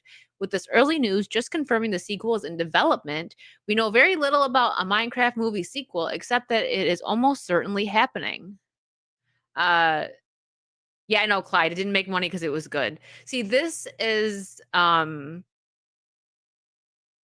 example of something that, like, the Gen Z and younger kids, whatever, like, I wanna say the age group of people that enjoyed this movie were probably 10 to, like, 18. Maybe some parents enjoyed it with their kids, but I don't see any, like, 20-year-olds and 30-year-olds actually enjoying the movie. They might have thought it was alright, but so kids seeing this that thought it was just the bee's knees and they had a good time with it, 10 years from now, they're not going to think that way because these movies don't hold up. They don't have that quality that I talked about earlier. Like we go back and watch Avengers, love it. Gonna go back and watch Thunderbolts, not gonna love it. It's nowhere near as good as Avengers. So the rewatchability of these movies is just not there. So yeah, they're gonna bank in as much as they can. There's probably gonna be a few more. There's probably gonna be a third one, fourth one, whatever. They're gonna just keep pumping these movies out while they can make money on it. But they're just not gonna be good. It's just like a machine, right? There's no heart to these movies. Now, Super Mario Brothers movie, I love that. Mario started even before my time, but I grew up playing it. It was very big in the 90s. Even my mom, she would play the Super Mario Brothers game before work and like have to rush out the door so that she wasn't late because and she's not really a gamer, but she loved the Super Mario Brothers game. So and she loved the Rambi Arena. Do you remember that from Donkey Kong 64? She held the high score. And me and my brother were like, "What the heck?" Like she got lucky at some point with that, and we never knocked down her high score. It was crazy, um, but yeah. So Super Mario Brothers. Well, I did just say it was big before my time, but also in the 90s, very big. I mean, Super Mario Brothers, the game for Super Nintendo, didn't that come out in like 92 or something like that? So it was extremely big in the 90s as well. So the Super Mario Brothers movie, loved it. I've rewatched it a few times, and 10 years from now, I'm still gonna like it. So they are making movies now that will still have the rewatchability, but this, no, not stuff like this. This is just a money grab. There was actually some heart in the Super Mario Brothers movie, so I'm excited for a sequel for that one. And yeah, we'll see. I don't know if they're gonna do a Zelda movie. Did they say that that was in the works, like an animated version? I don't know. Mark a reality for 5. Thank you, Mark. Have you ever seen some of the aerial photos of all the sharks schooling right next to human public beaches? No. I've seen like, images of that, but not like a bunch of sharks. No. It's going to make me never want to go into the ocean again. Thank you for the 5, Mark, but I'm actually going to have to look that up because I'm kind of curious. Ian for another 50. Thank you so much, Ian. Imagine if Momoa was fatter than Jack Black by the time of the Minecraft sequel. Well, I mean, I don't know if it's just the way they have him dressed here, but he don't look like he has like that muscular body that he used to have. I know there was pictures coming out like I want to say like a year or so ago where he had like that bear belly going on, like whatever, but he still was like, muscular in the arms and the chest area, but he had like a little gut going on. He still wasn't like fat, but people were shaming him. But to be fair, the people that were shaming him probably are like, like, so it's the internet. That's how it works. But here he doesn't look, it looks like they had him like make himself more pudgy. He doesn't look ripped here. I don't know. But yeah, to no one's surprise at all, Minecraft sequel is already being talked about at the very least. Um he has muscles and just under the fat. The thing is sharks don't attack people, they just mistake them for seals. Yeah. I wouldn't risk it, I'm just saying. Fair point though. Oh, okay, mate. People like you're right, we need fat liberation. My gosh, did you guys see I actually went on the ride that this do they call them like fat influencers? The fat influencers, like they actually call themselves sister. Like I'm not saying it. Like I think that's like what they identify as. It's 2025. There's a lot of different identities out there. I can't keep up. But there was a girl who very big, and she tried to like shame Epic Universe for not having like seats that could fit her. But it's not even just like about what can like clamp down on you. It's a weight thing. Like they so she's like, "Oh, they're not fat friendly." And I was like, "Why do you want to go on this roller coaster? I'd be afraid that it was going to fall off." Like I'm not even trying to be mean here. Like if I'm not, it's just so she tried to shame them and it's like they're worrying about the safety of everybody and you, so don't shame them for that. But I looked and that's all I could think of. It was the Wolfman ride. I forgot what it's called. Um well, so I don't know, it's like a roller coaster, and I'm sitting in line to go on and seeing like the seat that she like recorded herself in, like, oh, all sad. And I was like, to be honest, it was pretty big. So I'm like, and people were not nice to her in the comments. They're like, there was so many comments that were like, the next ride you should go on is called the treadmill. And I was like, see, like, I'm not saying that stuff. That's mean. But to be fair, sometimes bullying works. Look what happened with Lizzo. South Park bullied her, and it was really funny. She she was like a good sport about it when she reacted to the video, but then she hit the gym. Just saying. Now she's healthier. So, that's all I'm saying. Okay, let's see. I've never read this book, so let's just talk about this real quick. So I know nothing about this, and I will possibly see. So anybody here know about The Long Walk?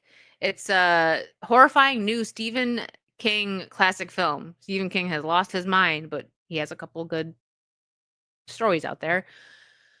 So there are many Stephen King adaptations that are now themselves classics, like The Shining and Carrie.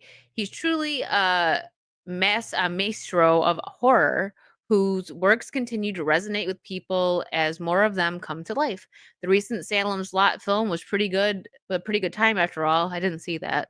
So, however, the next Stephen King story to come to the big screen is a milestone in his career because it was his first written novel. The trailer for The Long Walk captures the book's absolutely unsettling nature and promises to be another Stephen King classic film. Anybody here know this?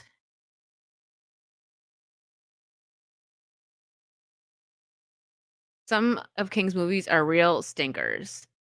Yeah, I've never heard of it. Just saw it and thought that I'd bring it up. I like The Shining. Didn't he not like The Shining though? I could have swore that he didn't like it.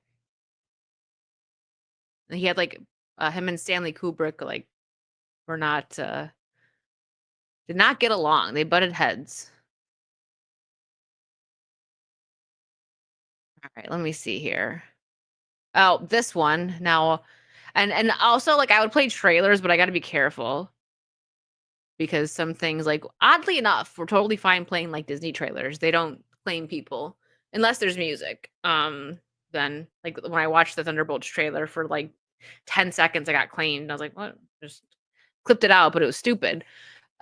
But here we go. This isn't a trailer, so we can play it. Is anybody excited for this?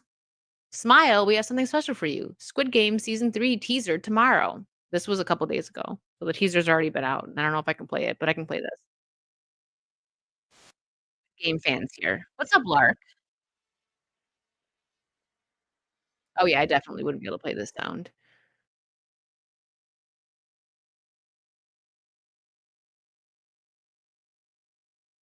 Hmm. So I was really late to the Squid Game hype. I didn't watch it when it first released. I didn't watch the first season until the second season was already out.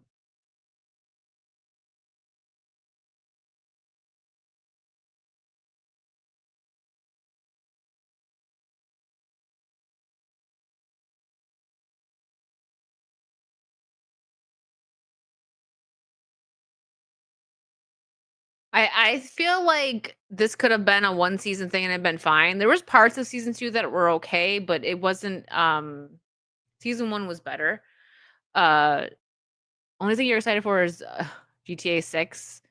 Looks yeah, I think the graphics look great.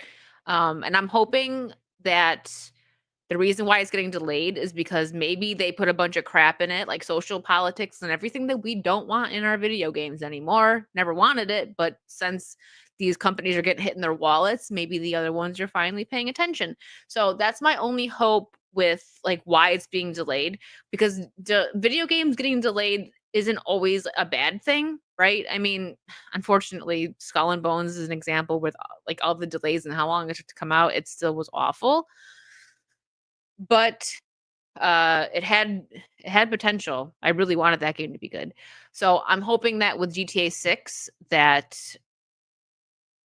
the reason there's a delay is because maybe they did write some crap into it that would hurt the sales and they're taking it out.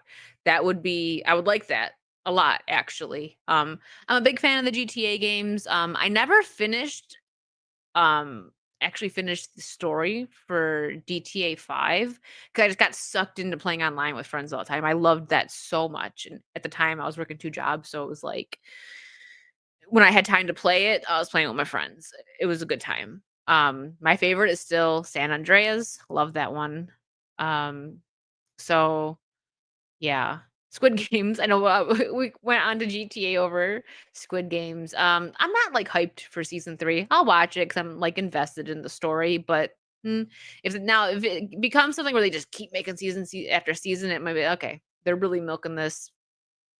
They're let stories end before they jump the shark, please. So we'll see. I'll watch 3 though.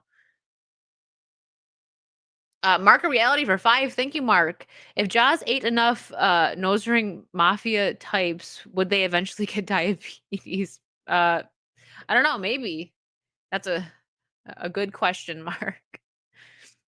Ian, thank you for the 50. Hold on, we haven't played anything in a while. Hold on.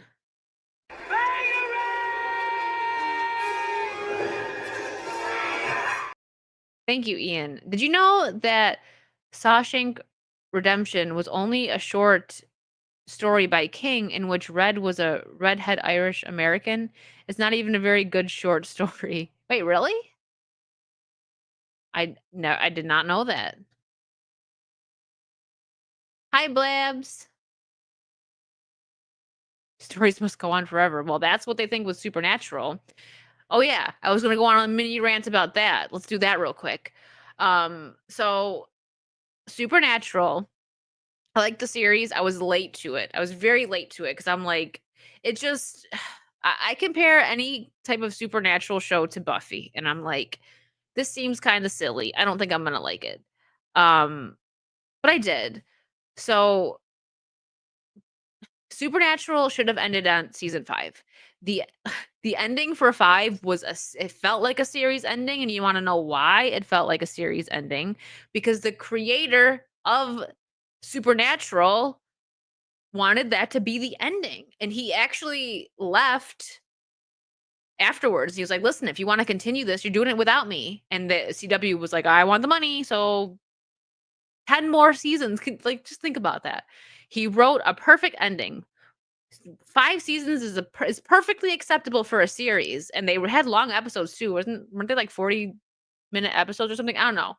But it was like one of those, like, back when they still did very long seasons. Like, now we get like 8 episodes for series, but back then it was like, there was a new episode every week, the little break around Christmas time, and then continuing until the summer. Like, we got a lot of episodes of shows. So Supernatural, he wrote this great ending for season 5, and then he walked away after season 5 because he's like, I'm done. The story's been told. And they stretched that thing out for 10 more seasons, and now they still want to bring it back. Like, they didn't even barely let it take a nap. It ended was it 2020 or 2022? What year was it? Something like that. Was it really, Zach? I'm glad that the one show didn't happen. They wanted to do it where they were following the parents. And I'm just like, my gosh, like, you need to let these stories end. Yeah. Oh yeah, that's true. It was shot in Canada. A lot of them are shot in Canada. But yeah, it's just like my mini rant on that. Like, they really, really just need to let stories end. Okay, what else do I have here? Speaking of, I just brought up Buffy. Seems like Sarah Michelle Gellar's getting back to work here, doing the Dexter prequel right now. And unfortunately, the Buffy revival, reboot, whatever the heck you want to call it, I think they're calling it a reboot because they are bringing her back, and they're going to make it, they're going to turn it over to where there's like a different Slayer that we follow, but she's going to be like a teacher, kind of like a watcher to her, but since she's also a Slayer, it's. So I think because I had people like, stop calling it a reboot. I'm like, that's what they're calling it. So don't get mad at me. It's not really that big of a deal either way. Reboot, revival, get rid of both of them, please. So anyways, this is like an odd pairing up. I like Sarah Michelle Gellar and I like Brendan Fraser. So Annie Murphy's okay too. I actually liked some of the stuff that she's been in. So Brendan Fraser, Sarah Michelle Gellar, Annie Murphy, Elizabeth Hurley. Oh, so Elizabeth Hurley and Brendan Fraser are gonna reunite. That's cute. What's up, Dimajanai? And Josh Gad, that's the only one that's like the weak link here. Will star in Breaking Bear. Just what? I didn't read this yet. I just saw the cast. I was like, "Ooh, let me pop this up and talk about it on stream." Described as Yogi Bear meets The Sopranos. Hold on. What? It's animated. Okay, the animated series follows a family of bears who go full criminal to stop frackers, mobsters, and a wolf pack from destroying their home. That sounds silly.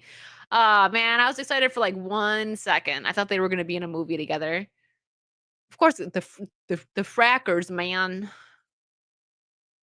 Mobsters, though? What are mobsters doing? Maybe burying bodies? I don't know. Allegedly. It sounds absurd. I'll watch like the first episode. This sounds like something's gonna be on Netflix. I'll watch the first episode and come back to you guys with a review. I didn't know. See, this is what happens, but I like doing this so you guys can get my real reaction. But I legitimately thought that this was gonna be it was a movie. I didn't see the animation part of it. Okay. Yeah. JB, I agree with that. Um, we'll see. That sounds like a hit. I don't know. Watch is just like for no reason funny. It might be. We'll see. All right, what do we have here? We'll save that one. Oh, speaking of something else weird. This is weird. This isn't gonna be good, but I'm gonna show you. I had to see it, so you guys have to see it. That's how this works, just so you know. In Wicked's world, you guys gotta see it if I gotta see it. No, whether it's good or ridiculous. Yeah. First look at Ethan Cohen's new film, Honey Don't, starring Margaret Qualley, Aubrey Plaza, and Chris Evans. The film follows a lesbian private detective who investigates a questionable church and its leader. Sounds really dumb. Just off that, my take is that it sounds really dumb. They're gonna make him the bad guy. Captain America. Yeah,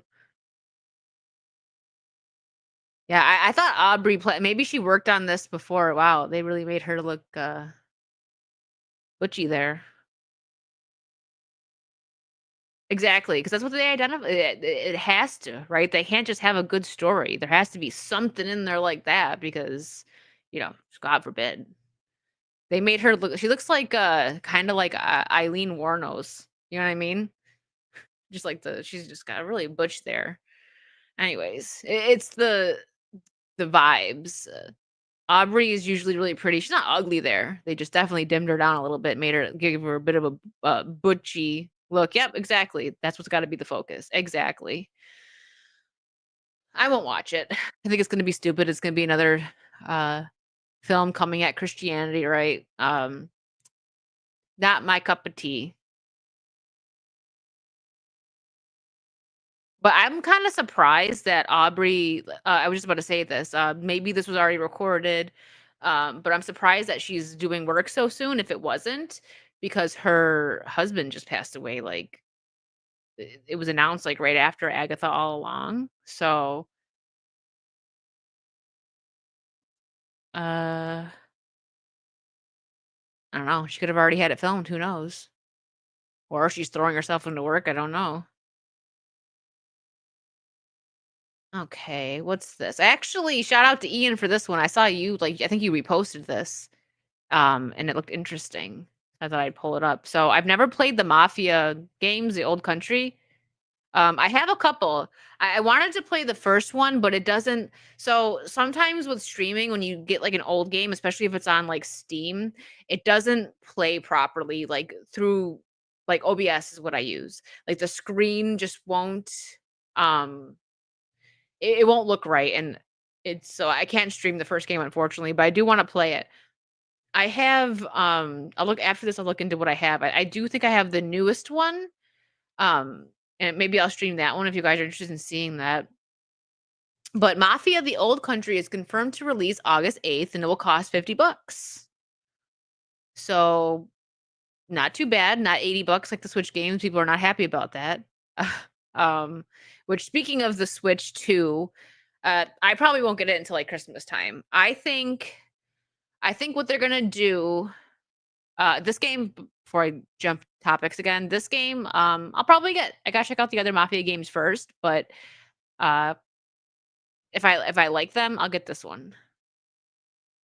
But speaking of Switch 2, I'll probably get one like around Christmas time. I told you guys like I had to get like a new working vehicle and everything, so I'm like priorities is more important than the Switch. So I also was not about to stand in line. I probably could have gotten one on like I'd seen a few people say that they just went on Amazon and got one, or like Target online, you know Walmart, whatever, and they got one. I'm gonna wait. Now, hear me out. This is what I want them to come out with, and if they do this, like especially like around Christmas time, I'll freak out and I'll be so happy.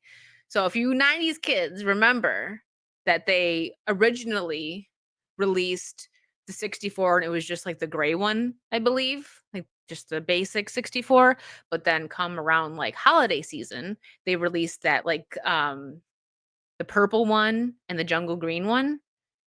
They should do that with the Switch too, because they have a new, at least just the jungle green, because they have the new Donkey Kong game coming out. So that would be so smart. Give me a jungle green Switch 2, please.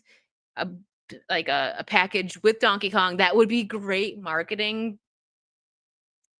I would love that. I think that would be the translucent versions. Exactly. Yep, I had the jungle green.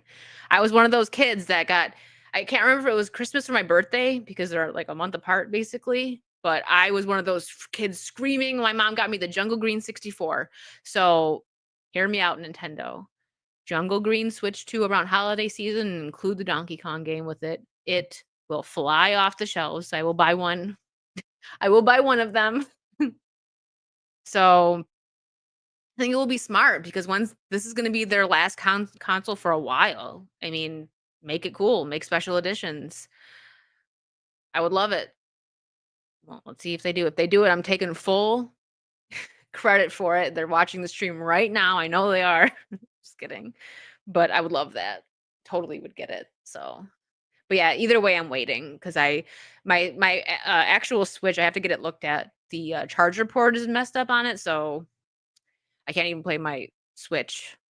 But the last time I played my Switch was January, so I think I'll be okay. I've got some Steam games I gotta catch up with. I have the Scott Pilgrim game for PlayStation that I want to play as well. So there's a few things that I gotta catch up on. So I'll be okay without Nintendo for a little bit.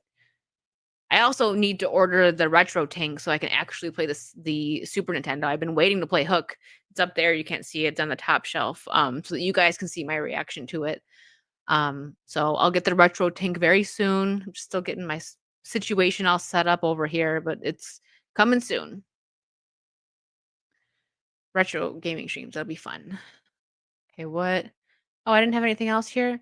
This I thought was really funny, and it's very true. And I want to know your guys' opinion in chat about this because I know, like, it's true. So, a study found that texting K is the most emotionally triggering message you can send. Tell me if you're like in a heated, it doesn't need to be an argument, a debate, heated conversation, or you say something really important to like your friend, family, it don't matter who it is, your boss, and they reply with K, that it does not just like upset you.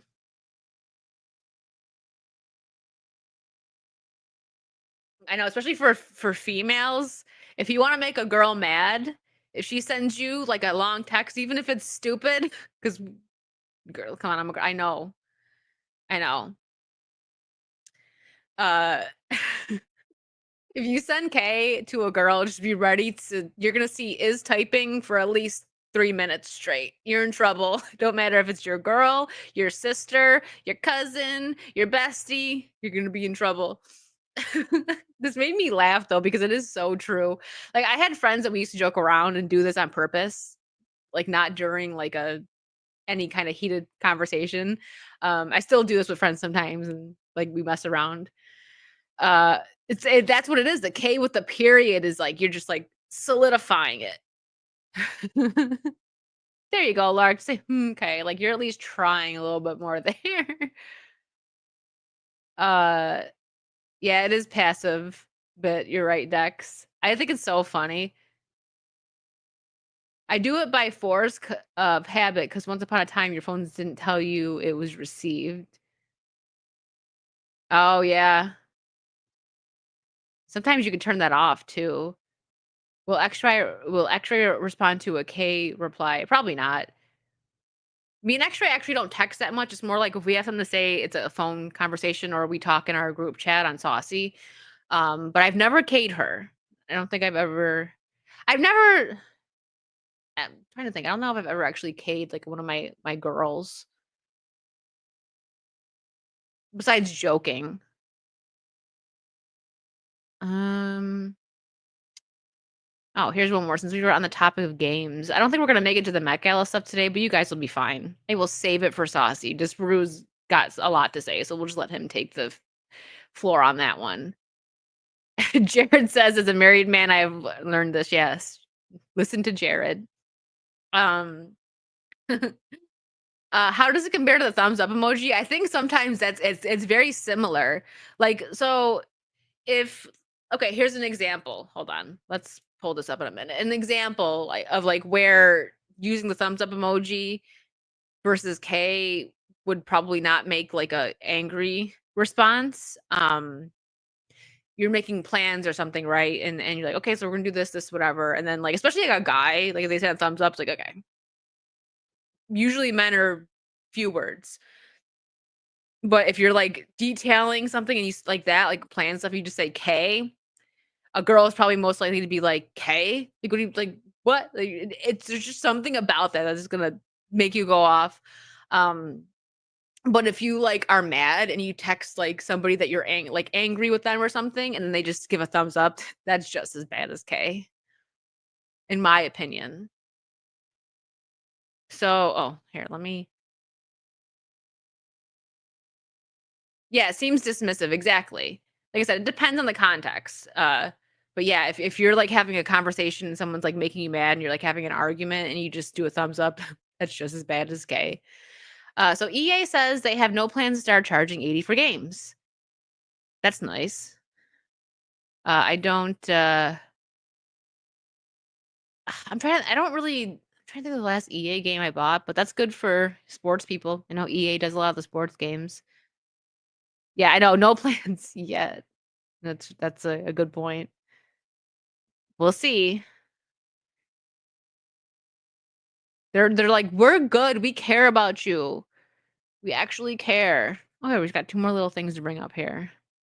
So, I know a lot of people didn't share my opinion on this. So, I've never played all of the Fallout games. I know a bit of the lore, we'll say, but since it's more of an open world type of game, that's what made making a show of it interesting because you could kind of it's like sandbox in a way, right? Like you can just do what you want with it. Um I didn't mind season 1. I thought it was pretty good. A lot of people that are like Fallout fans didn't really like it. Uh, okay, so Ezra agrees with me. Marcus does too. Okay. I thought the majority just like didn't because like I was trying to talk about how like on Saucy when it came out that like I enjoyed it. I didn't think it was like groundbreaking, but it was enjoyable. And I'll watch season 2. But there was like I guess it was kind of like back like in the middle, I guess. Some people liked it, some people really liked it, some people hated it. I was more in the middle where it's like I liked it and I'm interested in continuing watching it. So, we'll see. But Fallout season 2 has wrapped filming, coming soon to Prime. I feel like time is just freaking flying by. Um because it doesn't even feel like it was that long ago that season 1 finished, but yeah, it was last year. Um Ian says, "I liked it, but the last episode was a bit ridiculous." Yeah, I can agree with that. But like I said, it wasn't groundbreaking. It's not that I'm not a Fallout fan. The games, I like them, but I'm not, like diehard Fallout fans probably had a lot more to say about it. Okay, let's see here. All right, so we have something really stupid to just take a look at right now. Let me make sure there's no music. No music. This was so stupid, and I think this was in the UK. If somebody wants to like let me know where, because I don't know. But I actually seen Blabs share this, and then I seen Jay talking about it on Welcome to the Rebellion this morning. Um, just retards. That's it. Stupid, spoiled people that get no repercussions for doing dumb stuff. I don't if you guys know like what happened to these people, like if they got arrested. I don't think that they did. I don't know. Um, but yeah, this is so stupid. This content is being shown for news purposes only. Oh, they put it there. So, a 370-year-old painting smashed by Just Stop Oil.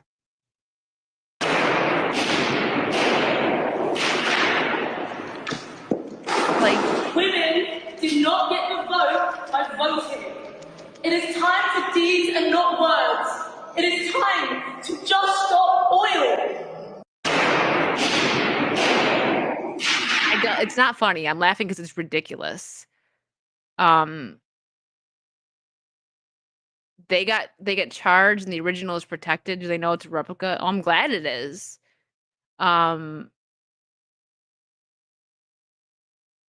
She's right. They got the right to vote by being naggy and annoying. Is this the UK? I was just wondering because she sounds like she's British.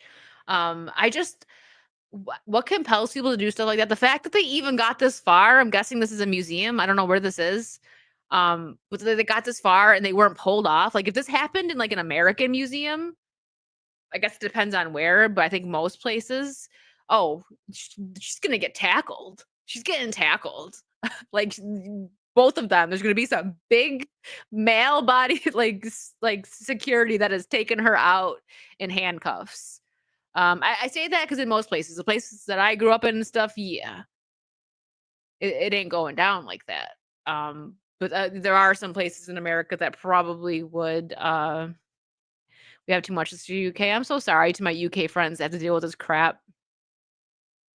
I think it was a couple of years ago, and yeah, it's in the UK. If yeah, it's it hurts. That's what, yeah, Azra.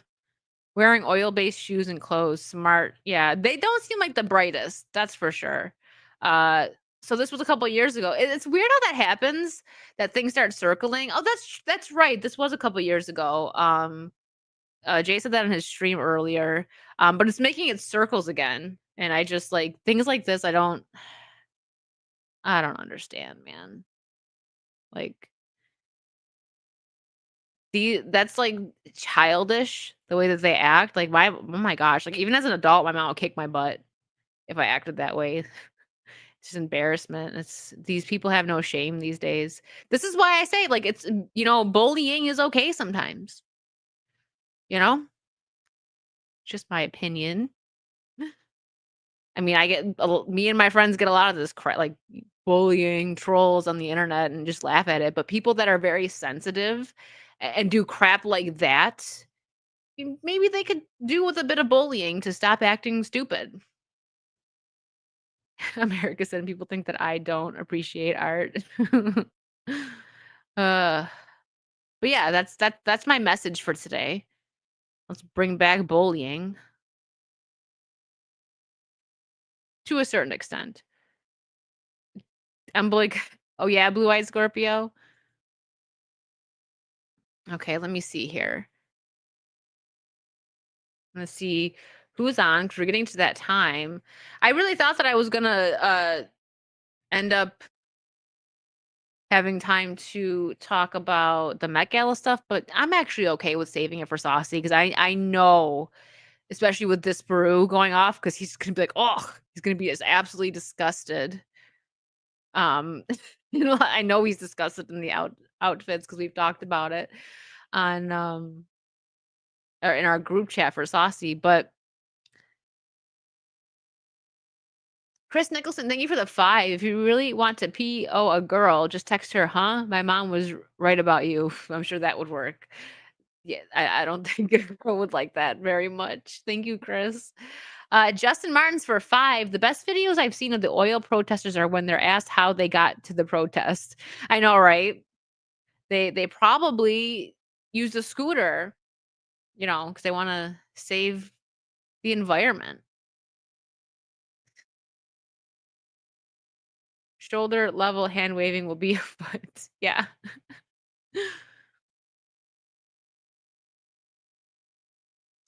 Um, let's see. I thought Disparu got his fashion tips from the Met Gala. Well, maybe not this year. All right.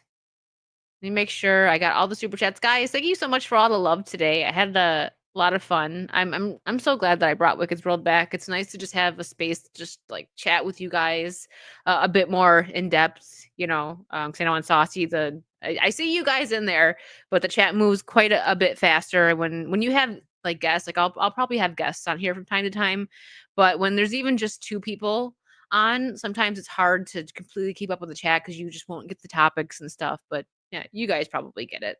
But I am actually over here on YouTube. I'm gonna send you guys over to King's Advisors. We've talked to him and tried to get him, because he's a lawyer, get him to make a law channel, and he finally did. So I'm gonna send you guys over there because he's doing his first live over there. So if you want to, give him some love, I would really appreciate it. You guys know King's is part of our pirate crew, which tomorrow at 6, I think it's at 6 p.m. Eastern, I'm pretty sure. The Patches and Rum podcast over on History of Pirates will be back. So look out for that. And then afterwards, we're all going to be together, full crew, minus Capable Gent. We'll be playing Sea of Thieves. So tomorrow, Pirate Friday is back in full swing. So right now, go on over to the King's Court, which I actually helped him with the title here, Legally Speaking. That's the name of his live stream. I came up with that. So go give him some love. And before we go, Mark for 2, thank you. You haven't sent me to my room since you restarted. Well, you've been a good boy, Mark. Let's see what happens next week. Thank you, Keith. All right, guys. Gonna send you over to Kings. Give him all the love. I will see you guys tomorrow for the History of Pirates, Patches and Rum podcast. Bye.